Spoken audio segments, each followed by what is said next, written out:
Herkese merhaba, ben Zekeriya Bayram. Kanalıma hoş geldiniz.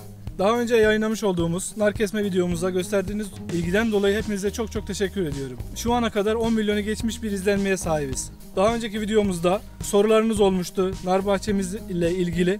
Bugün sizlere nar bahçemiz hakkında bilgi vereceğiz.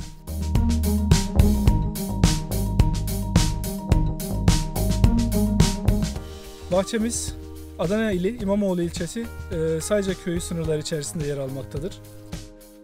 Evet arkadaşlar, daha önce nar kesme videomuzda görünen bahçe burası. Bu sene yine bir hasat mevsimindeyiz. Bugün Ekim'in 6'sı. Bahçemiz 50 dekar, yaklaşık 2250 ağacımız var. Ağaçlarımız 12 yaşında. Gördüğünüz gibi 200 ton civarı bir ürün bekliyoruz. Ürünlerimiz her yıl ihracata gidiyor. Genelde alan kişiler Almanya, Ukrayna, Rusya gibi ülkelere ürünü ihraç ediyorlar. İhracatçı arkadaşları bekliyoruz.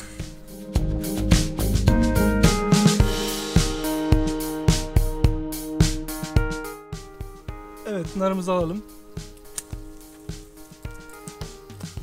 Evet, narımızı aldık.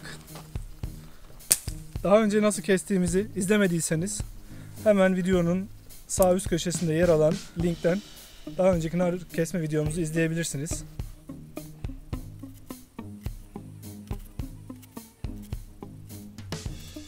Bu arada daha önceki videomuzda birçok arkadaşımız kullandığımız bıçağın hangi marka olduğunu sordu. Kullandığımız bıçak Maraş üzüm bıçağı.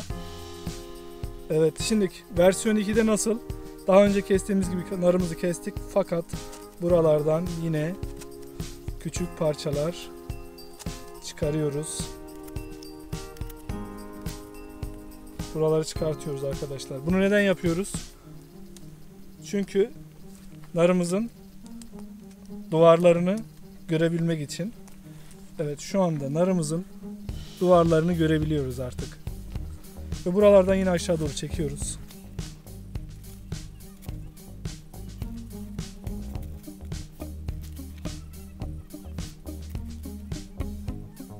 Evet, şimdi üst kısmı ellemedik. Burada kaldı.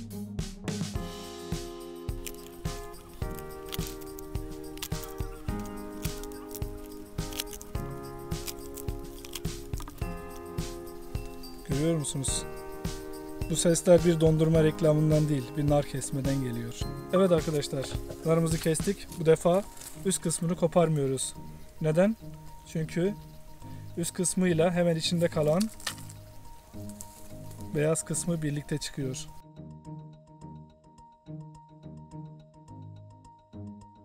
Nar kesmede güncelleme olur mu?